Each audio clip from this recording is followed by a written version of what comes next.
It is a general practice amongst Hindus that when a man is about to die, specific religious scriptures are read out to him, so that his mind is withdrawn from worldly things and is fixed on God. Since Baba was an incarnation of God, he needed no such help.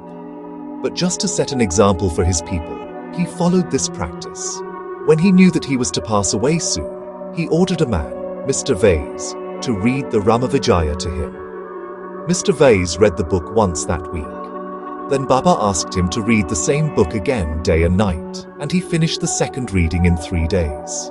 Thus, 11 days passed. Then he again read it to Baba for 3 days and was exhausted. So Baba let him go and continued to meditate.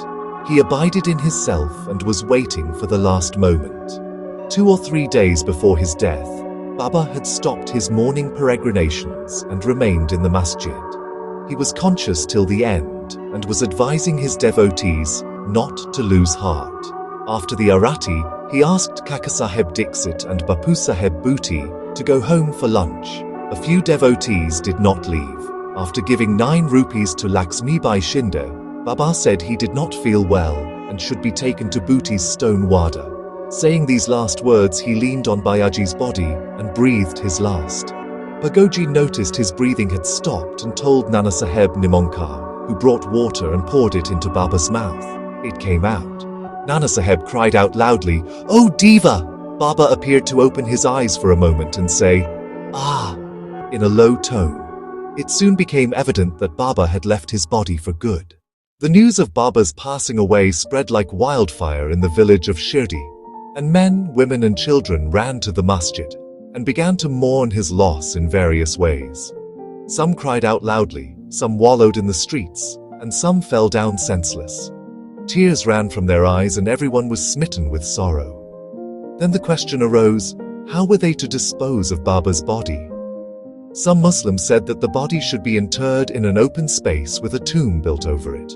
Even Kushal Chand and Amir Shakar shared this opinion. But Ramachandra Patil spoke firmly. "Your thought is not acceptable to us. Baba's body should be placed in the wada." Thus, people were divided in their opinion, and discussion regarding this went on for about 36 hours. On Wednesday morning, Baba appeared in Laxman Mama Joshi's dream, and drawing him by his hand said, "Get up soon. Bapu Saheb thinks that I am dead, and so he won't come. You do the worship and the morning arati." Laxman Mama came with all the puja materials and despite the protests of the Mulvis, performed the puja and the arati with all due formalities. Paying due respect to Baba's words, some villagers decided to place his body in the wada and started digging the central portion there.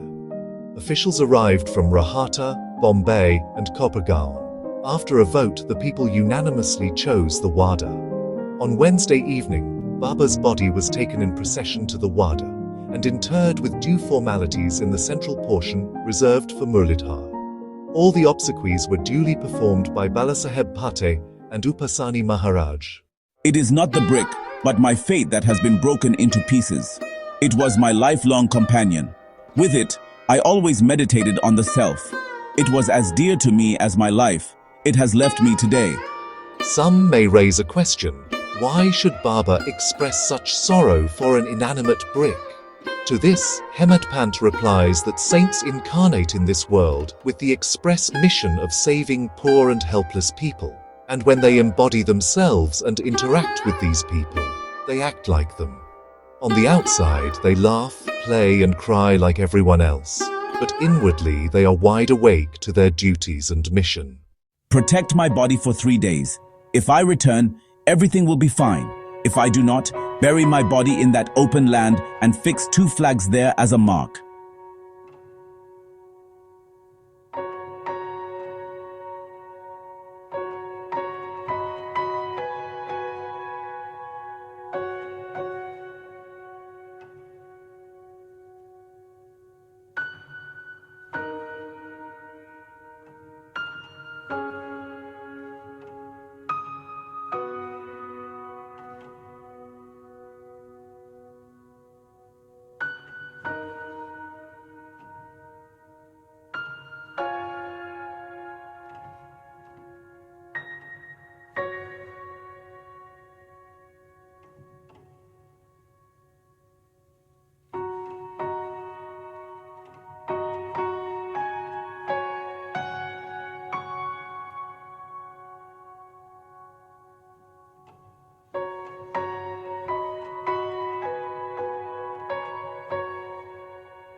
From this and other accounts, let the readers consider whether Sai Baba was the 3.5 cubits body that he occupied, or the self inside it.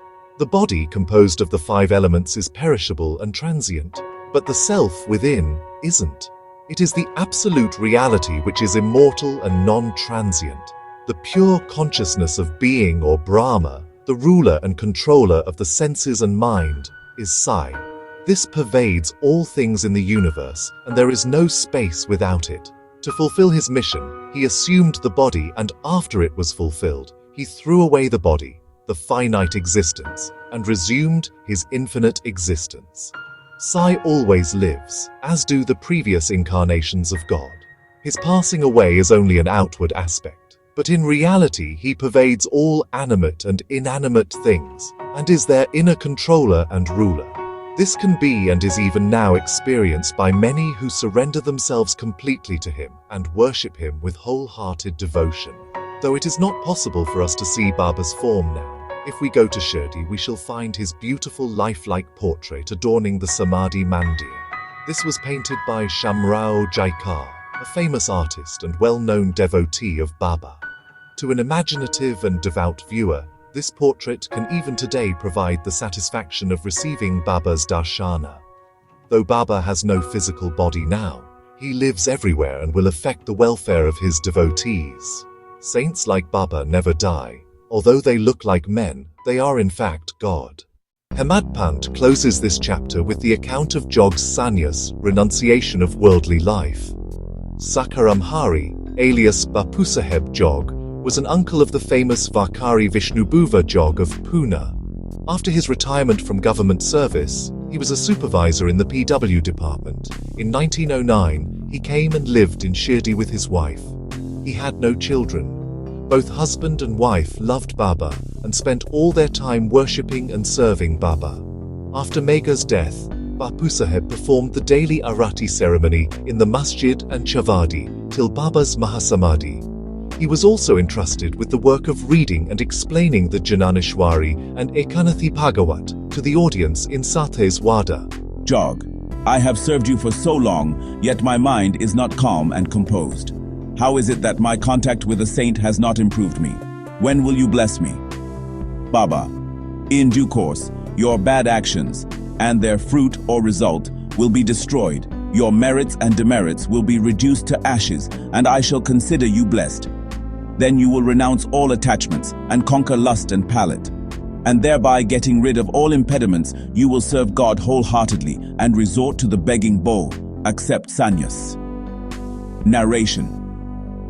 After some time, Baba's words came true. His wife passed away, and as he had no other attachments, he became free and accepted sannyas before his death, and realized the goal of his life. He who loves me dearly always sees me. The whole world is desolate to him without me. He tells no stories but mine. He continuously meditates upon me and always chants my name. I feel indebted to him who surrenders himself completely to me and always remembers me. I shall repay his debt by giving him salvation, self-realization. I am dependent on him who thinks and hungers after me and who does not eat anything without first offering it to me. He who thus comes to me becomes one with me, just as a river merges with the sea. So abandon pride and egoism and surrender yourself to me, who is seated in your heart. You need not go anywhere in search of me. Barring your name and form, there exists in you, as well as in all beings, a sense of being or consciousness of existence. That is me. Knowing this, you see me inside yourself, as well as in all beings. If you practice this, you will realize all pervasiveness and thus attain oneness with me. Hemad Pant, therefore, bows before the readers and requests humbly and lovingly that they should love and respect all gods, saints, and people. As Baba often said, he who carps and cavils at others pierces me in the heart and injures me, but he who suffers and endures pleases me the most. Baba thus pervades all beings and creatures and besets them on all sides.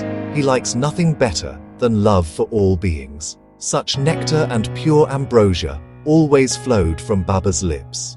Hemadpant therefore concludes that those who lovingly sing of Baba's fame and those who hear the same with devotion, both become one with Sai. Bow to Shri Sai, peace be to all.